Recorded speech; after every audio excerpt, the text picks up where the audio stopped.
తెలంగాణ రాష్ట్రంలో పలువురు non cadre ఎస్పీల బదిలీ జరిగింది. 8 మంది నాన్ కేడర్ ఎస్పీలను బదిలీ చేస్తూ ఉత్తర్వులు జారీ అయ్యాయి. హైదరాబాద్ సిసిఎస్ డీసీపీగా అరవింద్ బాబు, హైదరాబాద్ టాస్క్ ఫోర్స్ డీసీపీగా సుధీంద్రలు బదిలీ అయ్యారు. హైదరాబాద్ సైబర్ క్రైమ్ డీసీపీగా ఉన్న ధార కవితను బదిలీ చేశారు. వరంగల్ సెంట్రల్ జోన్ డీసీపీగా ఆమెను బదిలీ చేశారు. ఐబొమ్మ రవి కేసును కవిత దర్యాప్తు చేస్తున్నారు. ఇంకా కేసు విచారణ జరుగుతుండగానే కవిత బదిలీ జరిగింది. ఐబొమ్మ రవి కేసులో ఇది కీలక పరిణామం.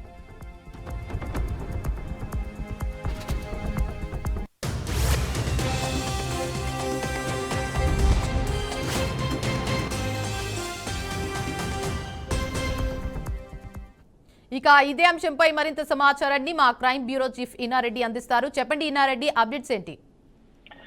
దేవిక, మనం గమనించవచ్చు, మొత్తం మీద ఈ రోజు ఒక గవర్నమెంట్ ఒక నిర్ణయం తీసుకుంది. దాంట్లో మనం గమనిస్తే ఈ ఐబొమ్మ కేసులో చాలా కీలకంగా వ్యవహరించిన కవిత, డిసిపి కవిత మేడం ని ట్రాన్స్ఫర్ చేయడం జరిగింది. అలాగనే హైడ్రా కమిషనర్ అశోక్ కుమార్ ను కూడా బదిలీ చేయడం జరిగింది. అయితే దీంట్లో ప్రధానంగా వరంగల్ సౌత్ సెంట్రల్ జోన్ డీసీపీగా బదిలీ చేసిన నేపథ్యంలో కవిత గారికి సంబంధించి చాలా కీలక దశలో ఈ ఏవైతే ఐబొమ్మకు సంబంధించిన వ్యవహారంలో రవిని అరెస్ట్ చేయడంలో ఆమె చాలా కీ రోల్ కూడా పోషించారు. అలాగనే హైదరాబాద్ సైబర్ క్రైమ్ కు సంబంధించిన వ్యవహారంలో కూడా చాలా టెక్నికల్ గా టీం నందరినీ కూడా అలర్ట్ చేసుకుంటూ టీం నందరినీ కూడా ఫాలో అప్ చేసుకుంటూ ఆమె చాలా విజయాలు సాధించారు. సో ఇలాంటి సమయంలో మరి ఐబొమ్మకు సంబంధించిన రవి అరెస్ట్ అయిన తర్వాత ఆమెను ట్రాన్స్ఫర్ చేయడం వెనుక ఏదైనా కారణం అయితే ఏమీ లేదు. కానీ మొత్తానికి రెగ్యులర్ ట్రాన్స్ఫర్ లో భాగంగా ట్రాన్స్ఫర్ అని చెప్పని కూడా మనకు తెలుస్తుంది. మనకు అందరూ సమాచారం ప్రకారం తెలుస్తా ఉంది.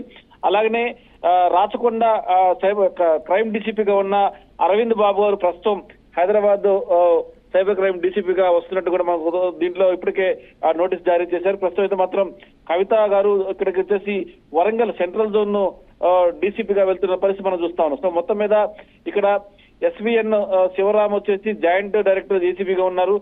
ఆయన ప్రస్తుతం సూపరింటెండెంట్ ఆఫ్ పోలీస్ ఇంటెలిజెన్స్ గా జాయిన్ అయ్యారు. సో ఇట్లా దాదాపుగా మనం చూస్తే మొత్తంగా 9 మంది నాన్ కేడర్ ఐపీఎస్ లు ప్రస్తుతం ట్రాన్స్ఫర్ అయిన నేపథ్యాన్ని చూస్తే ఇది ఎక్కడ కూడా ప్రత్యేక కారణం అయితే లేదు. కానీ రెగ్యులర్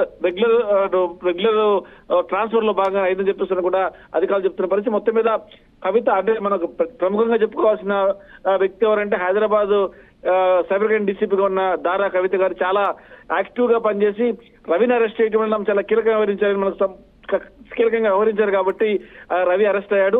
సో మొత్తం మీద సైబర్ క్రైమ్ లో ఒక సంచలన తేలిన తర్వాత ఆమె ట్రాన్స్ఫర్ అవడం అనే దాని మీదనే చర్చ కొనసాగుతుంది. మొత్తం మీద ఈ ట్రాన్స్ఫర్ అనేది రెగ్యులర్ గానే జరిగిందని చెప్పని కూడా పోలీసు ఉన్నతాధికారులు చెప్తా ఉన్నారు. Devika, right, thank you for the update Inna Reddy.